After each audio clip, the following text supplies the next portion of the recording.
Et je vais maintenant vous demander d'accueillir sous vos applaudissements Monsieur Stéphane Gio, directeur du développement de l'innovation de l'établissement public d'aménagement Euroméditerranée.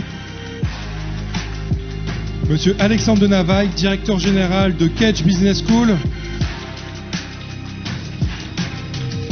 Monsieur Victor Agola, County Chief Officer for Digital Economy and Startups of Nairobi, the City of Nairobi. Madame Patricia Ricard, présidente de l'Institut océanographique Paul Ricard. Et Monsieur Vincent Cho Kwao, vice-gouverneur d'Abidjan.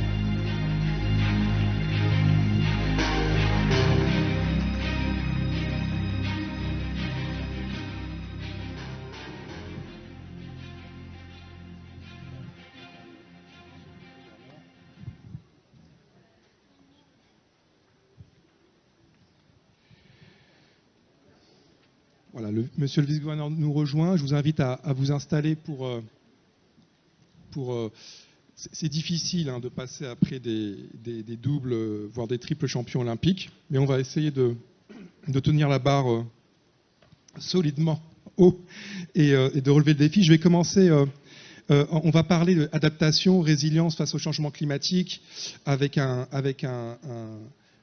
sujet fort porté par l'établissement public Euroméditerranée, historiquement, et notamment sur la liaison et les leçons et le partage d'expérience entre l'Europe et l'Afrique, à travers notamment le concours Made Innovant Africa, dont les lauréats seront révélés juste après cette session. Donc, restez vraiment focus sur cette session. Et la première partie de ce débat va porter sur la question de l'adaptation et la résilience face au changement climatique et le rôle des villes. Et pour ça, je me tourne vers Alexandre de Navaille, qui a un impératif et devra nous quitter dans quelques minutes, mais qui va quelque part ouvrir cette session. Et Alexandre de Navaille, vous êtes le directeur de Kedge, grande école de commerce de renommée européenne et internationale, et qui est aussi très impliqué sur les enjeux du climat. Quels sont aujourd'hui les défis et opportunités liés à la mise en œuvre des solutions pour l'adaptation, la résilience face au changement climatique en Afrique et en Europe, sachant que Kedge a des campus en Afrique. Les associations étudiantes de Kedge organisent des concours étudiants et des événements entrepreneurs en Afrique. Donc vous êtes vraiment implanté aussi sur le terrain. Merci Samir pour cette question. Bonjour à toutes et à tous. Ravi d'être là. Vous le disiez, peut-être un ou deux mots de Kedge. Kedge, une école qui a été créée il y a 10 ans, mais qui en fait est bien plus ancienne que cela, puisqu'elle est la réunion de deux écoles de commerce qui étaient présentes à Bordeaux et à Marseille depuis maintenant plus de 150 ans. Et les deux écoles avaient été créées en particulier pour permettre à ces deux territoires de continuer à innover, de former des jeunes qui allaient être ceux qui participaient à la révolution industrielle, en tout cas au développement industriel de la France, et qui accompagnaient ce développement industriel dans deux villes qui sont évidemment très ouvertes sur l'Afrique.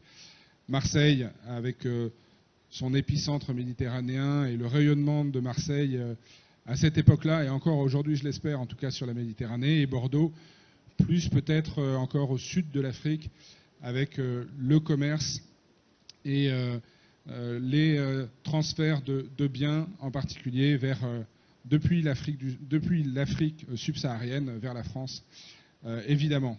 Alors 150 ans d'histoire, 150 ans aussi d'innovation. Il faut se rappeler qu'une école de commerce comme la nôtre, c'est un lieu où l'on crée du savoir et où l'on diffuse du savoir. Une école de commerce comme Kedge, qui est aujourd'hui implantée en France, mais aussi, vous le disiez, en Afrique, Samir, puisqu'on est présent à Dakar et on est présent à Abidjan à travers une filiale qui s'appelle BEM, Bordeaux École de Management. Alors ça fait un peu bizarre de dire Bordeaux École de Management Dakar, mais c'est le nom de l'école, BEM Dakar et BEM Abidjan. Une école qui accueille 15 000 étudiants, qui sont tous encadrés par, en particulier, 250 professeurs-chercheurs permanents, dont la mission est évidemment d'enseigner et de diffuser le savoir et de former nos jeunes, de leur donner des compétences, mais c'est aussi de faire de la recherche. Et un professeur, en réalité, ça passe pas loin de 50% de son temps à faire de la recherche. Sur des sciences dites molles, comme les sciences humaines et sociales, ça peut paraître un peu bizarre, mais la recherche en sciences humaines, elle est tout aussi importante que sur des sciences qui sont plus dures. Et elle permet de continuer à innover dans les matières, en tout cas dans les sciences du management. Donc c'est un lieu de création de savoir et de diffusion de savoir, c'est un lieu d'innovation évidemment. Une école de commerce, c'est aussi un lieu où l'on se rappelle ce pourquoi on a été créé, où l'on forme des jeunes qui souhaitent entreprendre, qui souhaitent porter des projets, qui souhaitent passer de l'idée au projet et peut-être même à la start-up demain. Donc on est encore une fois dans le thème de l'innovation, en tout cas de ce que l'innovation peut apporter comme solution aux problèmes du changement climatique en particulier, mais au-delà du changement climatique, à tous les sujets qui sont aussi les sujets sociétaux de diversité, d'inclusion et d'inclusivité. Et donc chez Kedge, on forme tous les ans nos étudiants à vouloir entreprendre au point où 250 d'entre eux se lancent et portent leurs projets au sein de nos incubateurs de façon à ce qu'ils puissent ensuite se transformer, non plus simplement qu'en projet, mais réellement en projets entrepreneuriaux et en start-up. 220 projets qui se transforment après une période de pré-incubation en pré-start-up. On a 70 projets qui sont ensuite incubés et qu'on accélère avant de finalement arriver au premier tour de table. Il y a de ces 70 projets, on en a une trentaine qui sont ensuite accélérés tous les ans. Ce que l'on fait à Kedge, on souhaite le faire partout. Et donc aujourd'hui, la dynamique dans laquelle l'on est, c'est de porter ces mêmes accompagnements, ce même support au projet des étudiants en particulier, à nos étudiants africains, et en particulier ceux de BEM à Dakar et à Abidjan. La moitié des projets qui sont portés par nos étudiants ont une connotation RSE au sens large, mais portent sur des sujets de durabilité, de développement durable et d'inclusivité. En particulier, je prends un exemple parmi d'autres, il y a une belle start-up marseillaise qui a été créée par un étudiant de Marseille qui s'appelle Telaqua, dont le sujet est d'éviter les fuites d'eau, ou en tout cas de contrôler les fuites d'eau sur des réseaux d'irrigation, de propriétés ou de grandes exploitations agricoles de plus de 300 hectares. Évidemment, ils ont trouvé leur premier client en France, ils sont en train de travailler aujourd'hui pour pouvoir déployer et développer leurs activités aussi en Afrique. Et donc là, on fait le lien de l'innovation, de l'entrepreneuriat, au sujet de RSE, au sujet de développement durable, faire face à ces changements climatiques en France et aussi en Afrique. Merci beaucoup. Je vous demande d'applaudir Monsieur Alexandre de Navaille. Je ne sais pas, cher Alexandre, si vous pourrez rester plus longtemps, mais en tout cas, vous avez planté un décor extrêmement intéressant et ça permet déjà de poser ce lien entre le territoire et l'Afrique. Merci beaucoup. Je ne sais pas... Je vais devoir filer, malheureusement, Samir. J'en suis vraiment désolé. J'aurais aimé pouvoir rester. Merci beaucoup d'abord de l'invitation et puis je vous souhaite une très belle table ronde pour conclure cette journée, je crois. Merci à tous. Merci beaucoup à vous.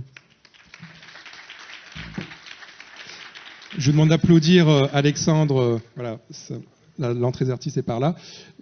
Voilà, donc le cercle se restreint, mais ça va densifier nos échanges. Et je me tourne maintenant vers toi, Stéphane Gio. Euroméditerranée, c'est aussi quelque part un laboratoire de ces innovations pour s'adapter et développer la résilience face au changement climatique.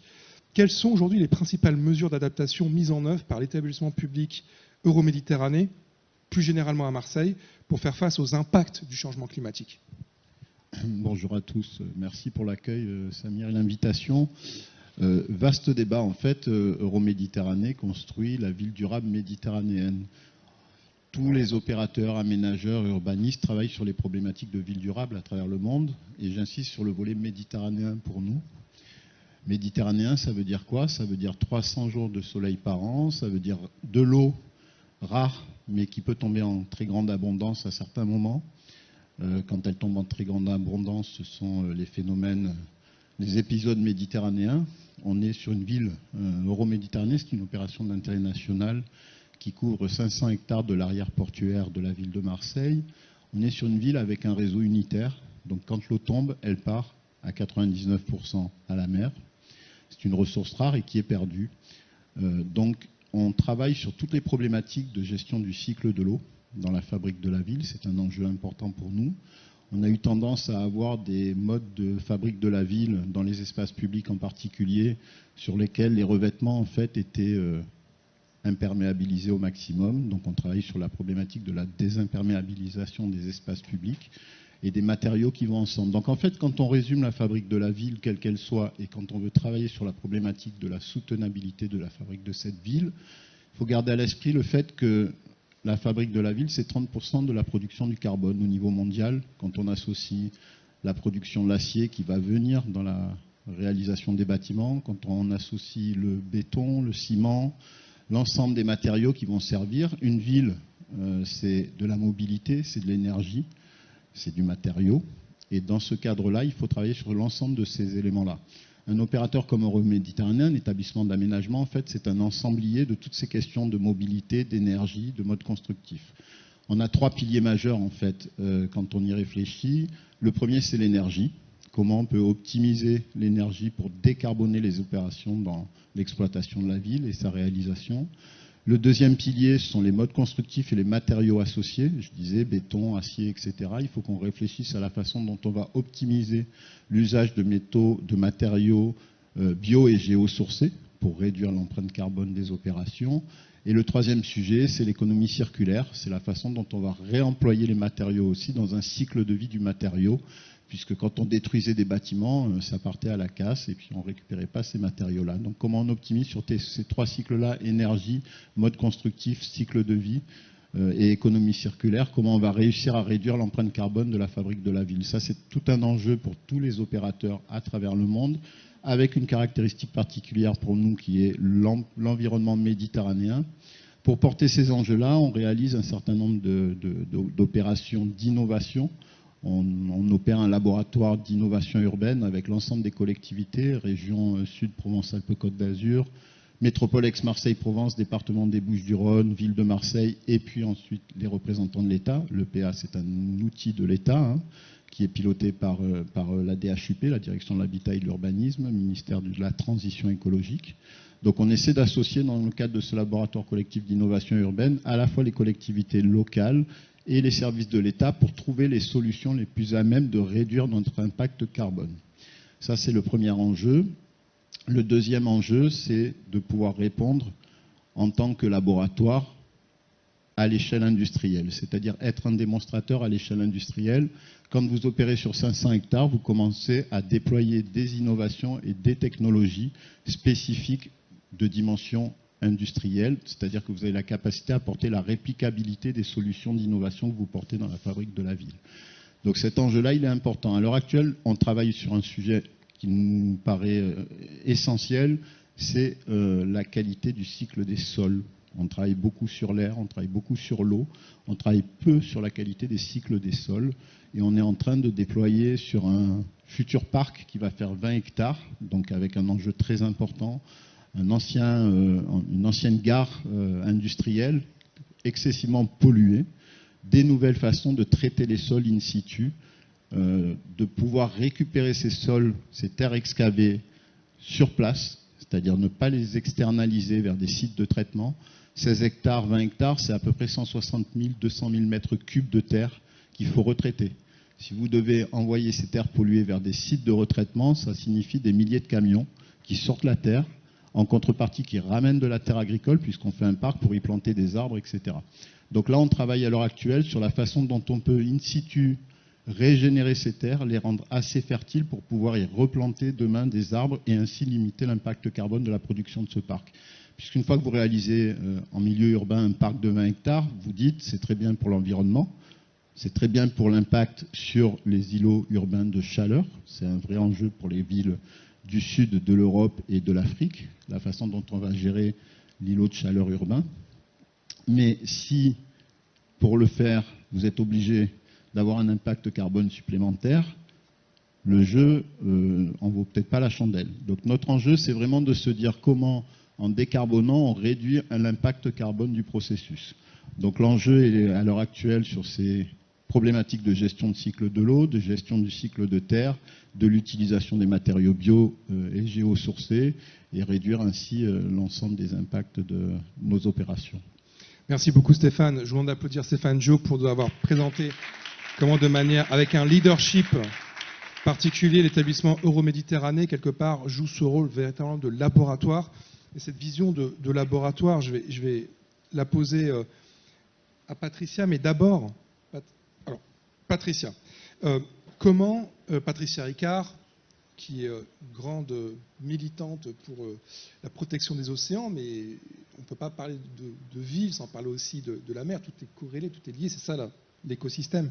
C'est comment favoriser la coopération et le partage d'expériences entre les villes africaines et européennes en matière d'adaptation au changement climatique. Et ça fera, je pense, aussi une très bonne transition pour ensuite avoir la vision notamment de la ville de Nairobi. Patricia, tu as la parole. Merci beaucoup, Samir. Et merci de m'avoir invité. Bonjour à tous. Je crois que dans un premier temps, faire une analyse tout à fait lucide de nos différences et de nos enjeux communs. Je vais commencer par les enjeux communs. C'est tout simplement les plupart des villes côtières qui vont avoir à un moment à faire face à l'élévation du niveau de la mer, à l'érosion du trait de côte et aux événements météorologiques extrêmes qui vont, comme vous le savez, être de plus en plus fréquents et de plus en plus importants. Ensuite, il faut quand même, moi j'adore envisager le futur en regardant dans le miroir de l'histoire. Quels sont les pays qui ont appris à faire face à des chaleurs extrêmes, à la rareté de l'eau. Et je pense que là, il y a un partage de savoir. Tu te souviens, pendant le sommet des deux rives, j'aimais beaucoup inverser la phrase nord-sud. J'ai dit non, le futur, ce sera sud-nord, parce que la sagesse, elle est quand même plus au sud et nous avons beaucoup à apprendre de l'expérience. Moi, je n'ai qu'un vœu.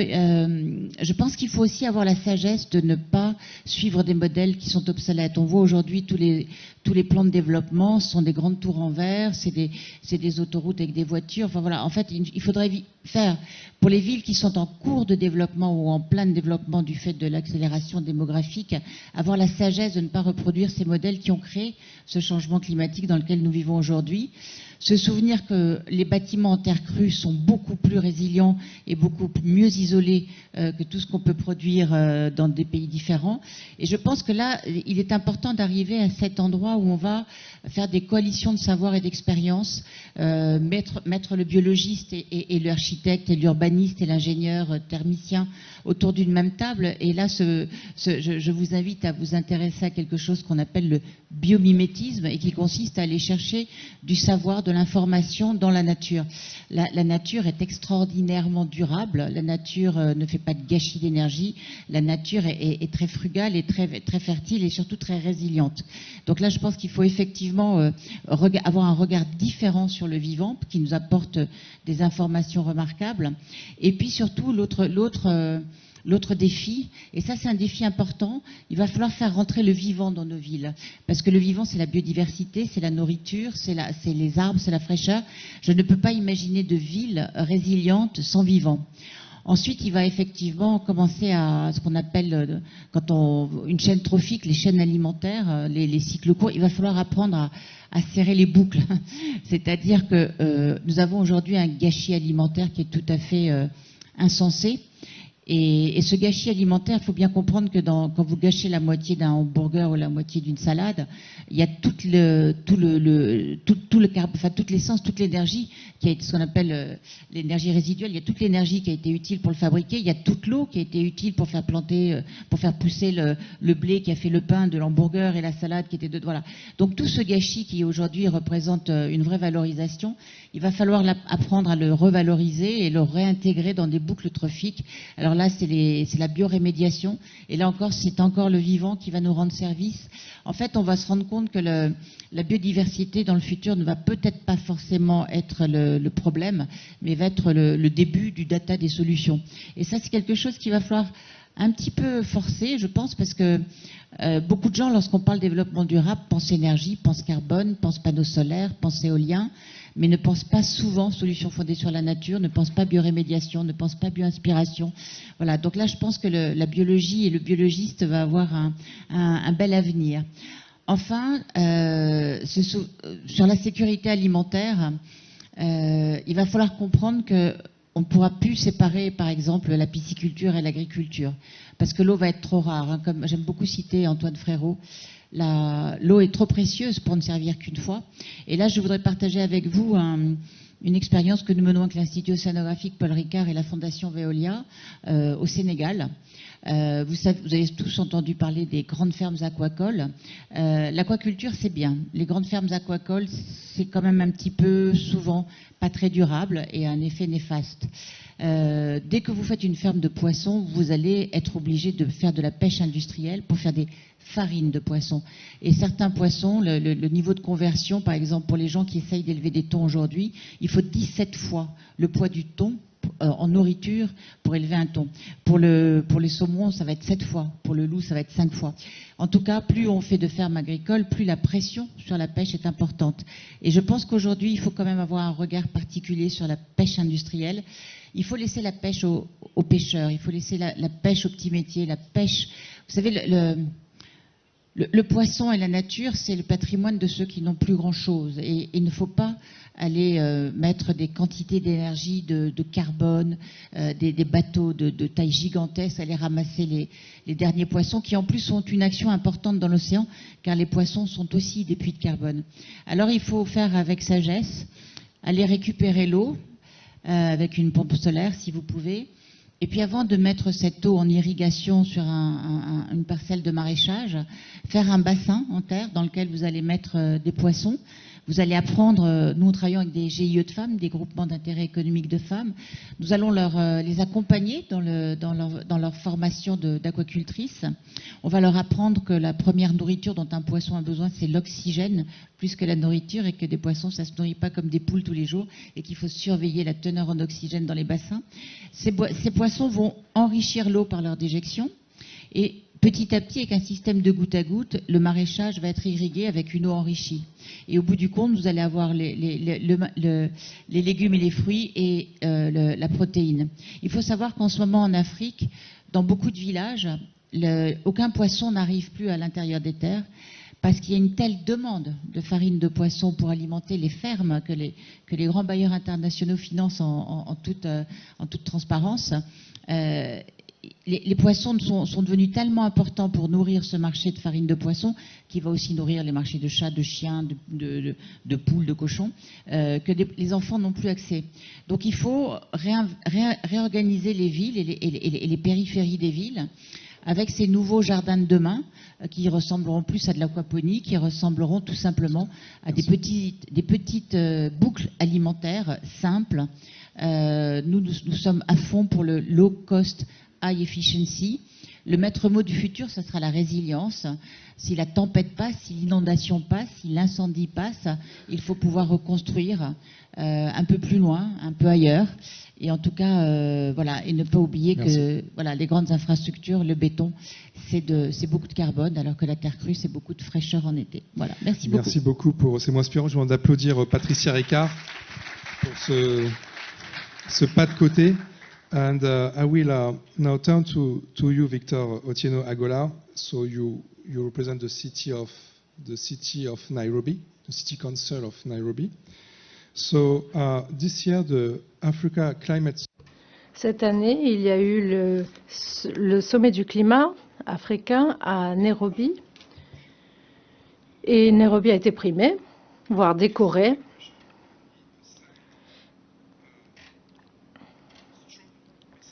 Est-ce que cette décoration lance un message important pour l'Afrique, voire pour l'Europe? Qu'en pensez-vous? Quels sont les enseignements à tirer? Merci beaucoup de m'avoir accueilli à Marseille. Il fait un peu froid à mon goût, mais on s'en sort. Laissez-moi vous donner quelques éléments de contexte. Le changement climatique, du point de vue africain, a un impact important sur les gens. Il y a les températures qui continuent d'augmenter et c'est l'agriculture qui en paie le prix en premier. Et donc le changement climatique a différents impacts sur tout le continent, mais au Kenya, c'est surtout l'agriculture qui souffre. L'agriculture représente 23% de notre PIB et directement et 23% indirectement. Les moyens de subsistance des Kenyans sont affectés à 40% pour les agriculteurs. Donc si la météo change, cela modifie l'agriculture et ça signifie qu'on se retrouve face à un grand problème. Donc c'est un problème que nous essayons de résoudre, mais on n'a pas de remède universel. Il faut effectuer le changement dans tout l'écosystème. Et le conseil de Nairobi agit. Nous savons que Nairobi est une ville innovante. Quelques statistiques. Avec l'indice des startups, nous sommes numéro 3 ou numéro 4 en Afrique.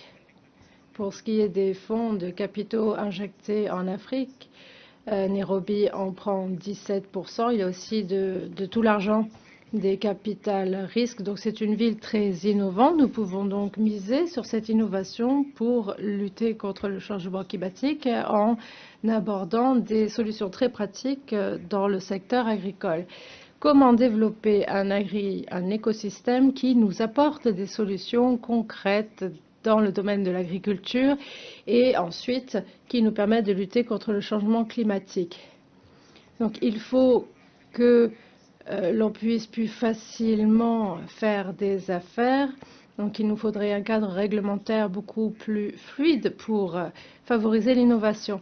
En deuxième lieu, nous souhaitons internationaliser nos entrepreneurs. Nous imaginons que des entrepreneurs vont venir agir dans le secteur de l'agriculture en 2024, peut-être qu'ils viendront ici. Il faudrait qu'ils puissent se développer et essayer de trouver des solutions qu'ils vont ramener à Nairobi pour résoudre nos problèmes. Nous souhaitons davantage de relations du gouvernement et avec les parties prenantes afin que nous puissions bénéficier des meilleures solutions possibles dans le domaine de l'agriculture. Nous souhaitons obtenir des financements. On parle de changement climatique. Mais l'atténuation du changement climatique, n'est pas le seul problème, mais on ne peut pas seulement lutter contre le changement climatique avec de l'argent. Nous devons créer de nouveaux modèles d'affaires qui vont nous permettre de générer de la valeur en même temps que nous luttons contre le changement climatique. Nous cherchons donc des moyens innovants de financement afin de pouvoir obtenir des solutions que nous offrirons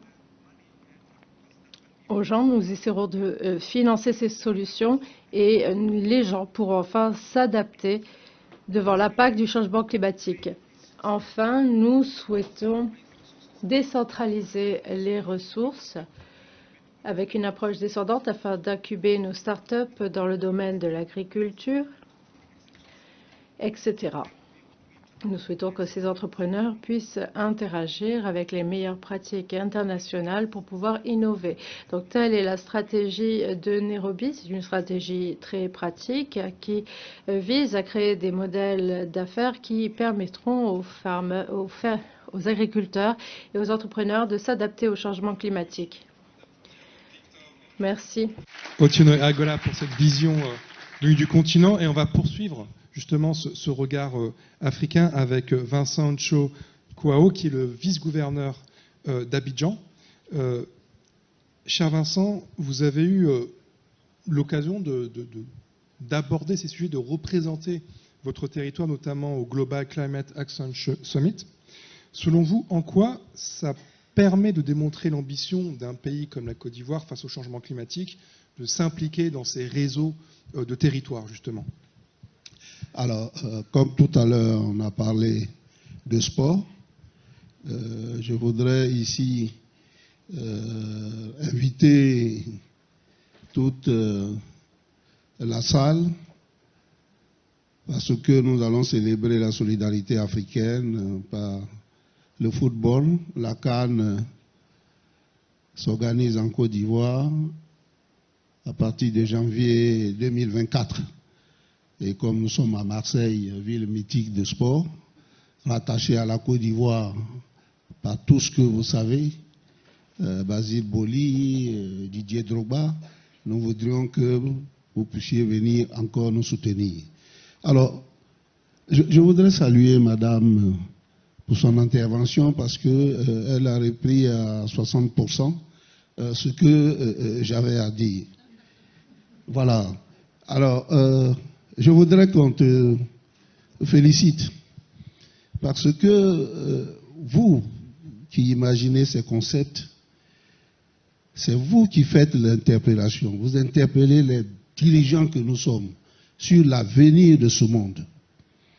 Ce matin, le Premier ministre de Côte d'Ivoire disait que l'Afrique, c'est environ 2 milliards de population. Mais ces populations, il faut les nourrir. Il faut la nourrir. Il faut nourrir et il faut loger ces populations. Il faut transporter ces populations. Et en même temps, vous avez le changement climatique avec ses effets. Qu'est-ce qu'on fait? Quelle est la solution? On va imaginer des solutions par ville, par pays, mais cela ne va pas être productif.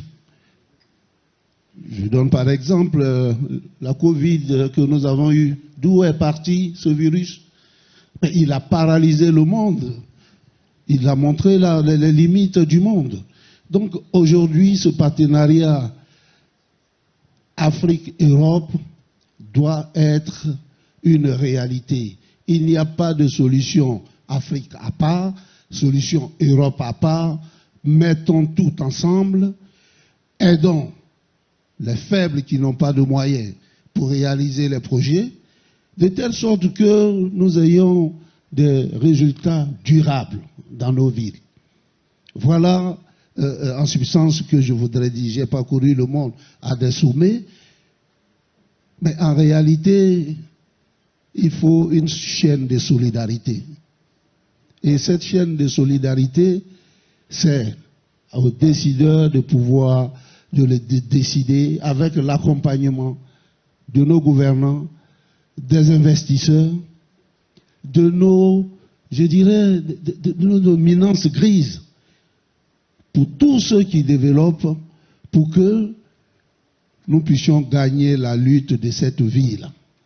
Parce que ce qui arrive, si nous ne nous mettons pas ensemble, j'étais à Tanger pour le sommet sur l'océan, voilà, tout ce qui a été développé là-bas, je vous dis, quand je prends l'Organisation mondiale de la santé, je vais donner cet exemple, qui distribue des tonnes et des tonnes de moustiquaires. Voilà, ce sommet nous a permis d'avoir un jeune qui a développé un concept pour lutter contre les moustiques. Mais donnons ces moyens à ces jeunes-là pour développer, pour que nous puissions éradiquer cela et avoir des solutions durables. C'est des millions de dollars que nous donnons. Mais après, tout ce qui a été donné devient des déchets. Et ces déchets-là vont encore encombrer l'océan, encombrer nous. Donc ce plaidoyer que j'ai fait ici, nous demandons à nos bailleurs de accompagner ces start-up qui vont lutter contre la vie. Voilà, et c'est à ce stade-là que je vais arrêter mes propos. Et félicitations à cette jeunesse qui, l'avenir de demain, s'ouvrira à vous. Merci. Eh ben, cette jeunesse, justement, cette jeunesse et ces solutions, c'est justement les accompagner, les encourager, c'est justement ce que fait Euroméditerranée, l'établissement Euroméditerranée, à travers l'impulsion Made Innovant Africa.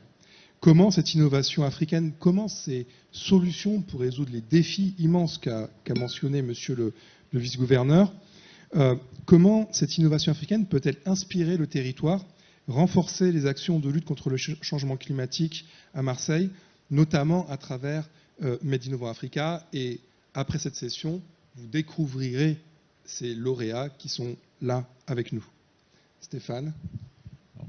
Effectivement, Patricia a dit un mot tout à l'heure qui était important, c'est frugal. Il y a Jean-François Royer qui est là, un ancien d'Euroméditerranée. Je vais utiliser un mot qu'il connaît par cœur. En provençal, à Euroméditerranée, on parle de EasyTech for low cost. On est convaincu que tout ne passe pas par la technologie, ou en tout cas, On n'est pas obligé d'implémenter des technologies très complexes pour pouvoir avoir des résultats. Et la dimension frugale, on est assez convaincu de cette question-là chez Euroméditerranée.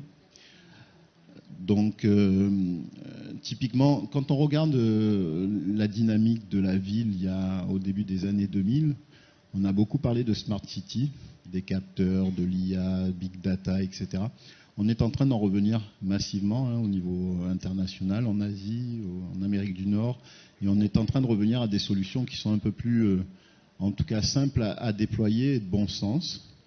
Il y a des solutions qui doivent passer par la technologie, mais pas que. Donc on est convaincu que cette dimension frugale et cette capacité à trouver des solutions relativement simples, mais de bon sens, c'est ce que peut nous apporter notamment l'Afrique, les startups africaines, mais plus largement la dynamique du continent. Et c'est pour ça que le concours Made Innovant Africa existe.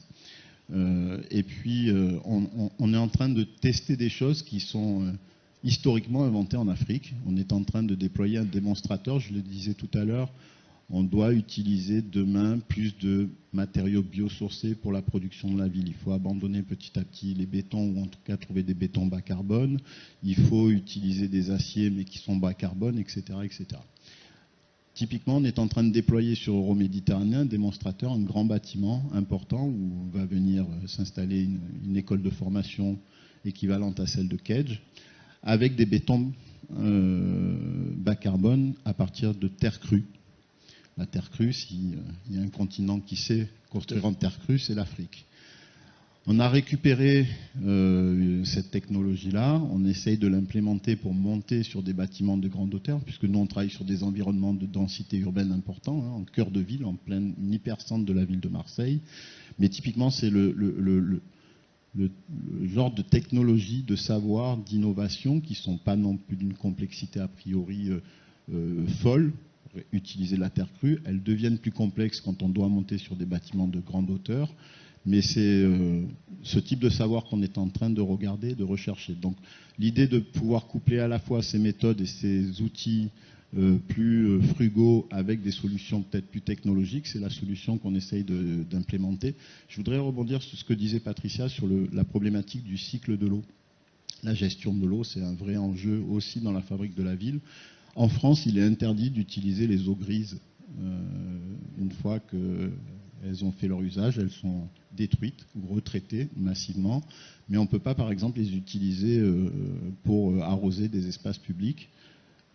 Il y a une contrainte juridique forte par rapport à ces sujets-là. On a l'avantage, en tant qu'établissement public de l'État, et d'être une opération d'intérêt national, d'avoir ce qu'on appelle le permis d'innover. On a le droit de pousser les feux par rapport aux règles sur un certain nombre de sujets. La capacité à réutiliser les eaux grises pour arroser les espaces publics et ne pas utiliser de l'eau qui soit propre, c'est un vrai enjeu pour nous typiquement. Parce que ces eaux-là sont perdues. Et ce que disait Patricia est vrai tout à l'heure, il faut pouvoir réutiliser le cycle de l'eau de manière récurrente pour différents usages. Voilà, donc on regarde un peu des technologies simples, frugales, mais de bon sens. Et l'objet du concours Made Innovant Africa, c'est cet objet-là, c'est de découvrir un peu des savoir-faire nouveaux qu'on pourrait, nous, utiliser demain dans le cadre de l'opération Euroméditerranée.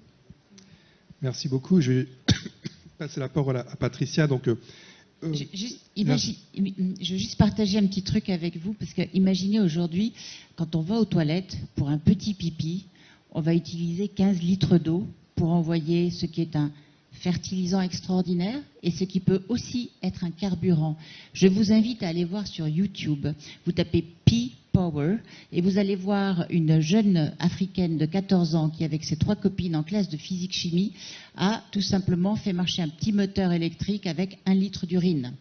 Donc pensez-vous bien que dans 30 ans, nos petits-enfants, vos enfants, mesdemoiselles, hurlanderaient en disant « Mais tu te rends compte qu'ils utilisaient de l'eau pour chasser de l'essence et le mettre tout ça à la mer ?» Parce que c'est exactement ce que nous sommes en train de faire aujourd'hui. Vraiment, si j'ai un message, on a toutes les solutions demain avec les 3 sciences fondamentales du vivant que sont la biologie, la physique et la chimie. quand vous faites quelque chose, arrangez-vous pour avoir un physicien, un biologiste et un chimiste autour de vous, car là, vraiment, vous avez les solutions de demain. Voilà.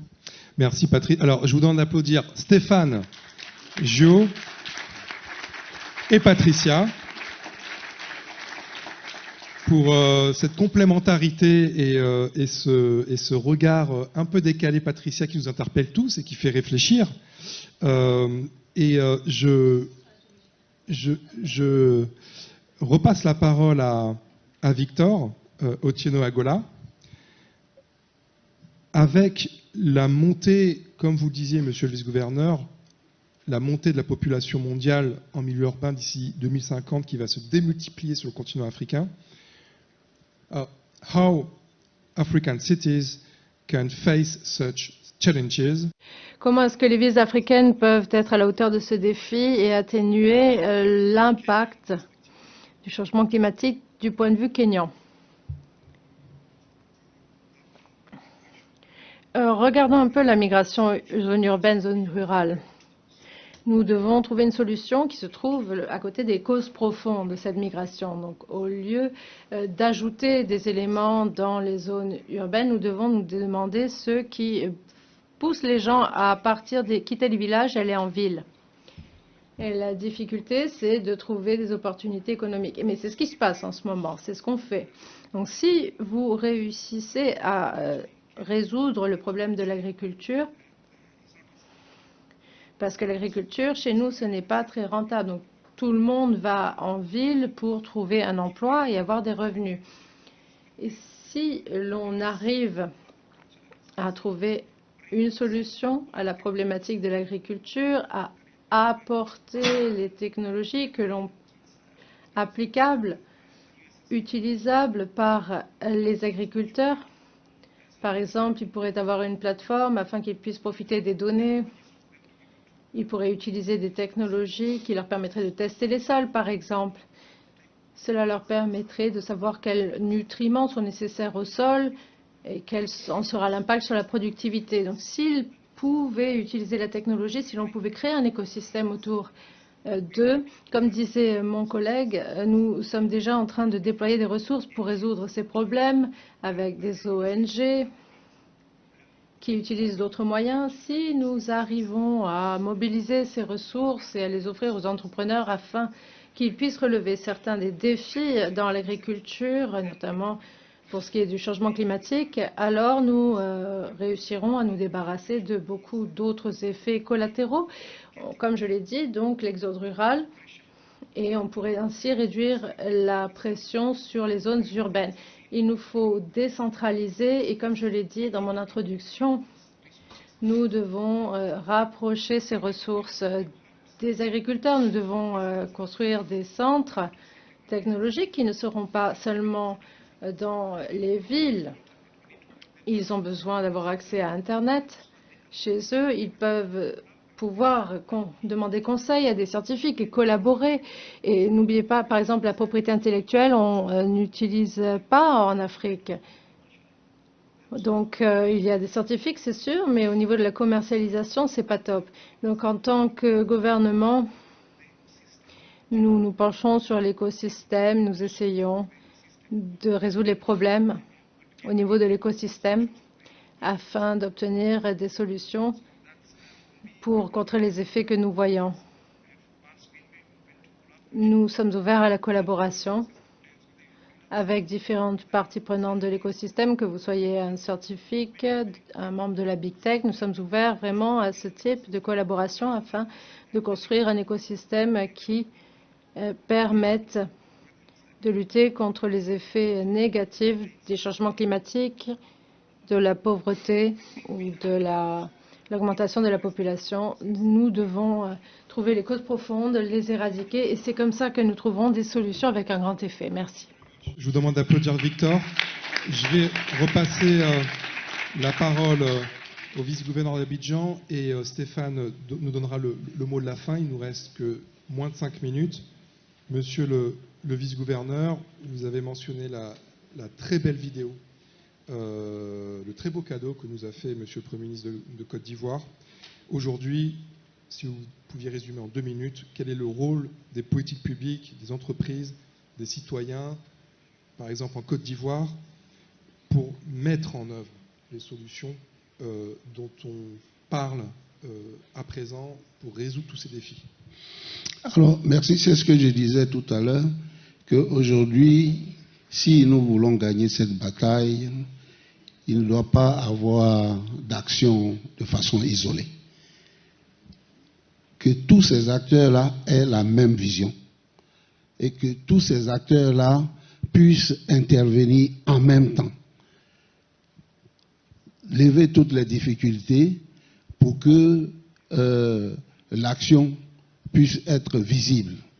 Parce que, comme je le dis, nous avons un souci, c'est le temps qui court. Madame était avec moi à Tanger, nous avons perdu 40 ans et on a dit qu'il nous reste une vingtaine d'années si nous voulons vivre. À partir de cet instant-là, les océans sont malades, la planète elle-même est malade et nous sommes au milieu.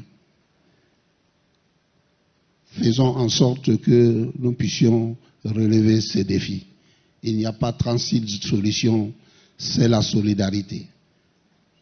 Voilà. Et le partage. Voilà. Que vraiment nos universitaires et tous se mettent ensemble. Il n'y a pas d'autre voie, il n'y a pas d'autre issue.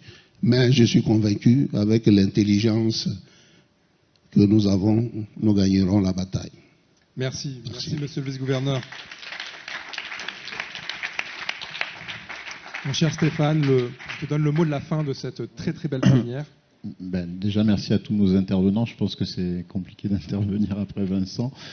Ce qui est intéressant, je pense, c'est qu'on a vu qu'il y a des micro-sujets, des micro-projets qui peuvent avoir un impact important au niveau macro. Et l'enjeu, c'est toujours de faire le lien et l'échelle entre tout ça. Emerging Valley, pour le coup, est une des passerelles année après année qui permet de faire ce lien-là. Et donc, je suis convaincu qu'il faut encore plein de petits Emerging Valley pour pouvoir réussir à atteindre les enjeux qui nous ont été présentés aujourd'hui. En tout cas, nous, sur le sujet de la ville durable méditerranéenne, on y travaille quotidiennement avec effectivement des enjeux de logement pour les gens, de mobilité pour les gens, de travail, tout en rendant de plus en plus soutenables des villes qui restent des aimants aussi de l'activité humaine. Et en tout cas, pour Euroméditerranée, notre enjeu est là aujourd'hui et demain. Merci Stéphane. Ah, on va essayer de faire 2 éditions par année, oui, pourquoi pas. La prochaine, on va la faire à Abidjan, tiens.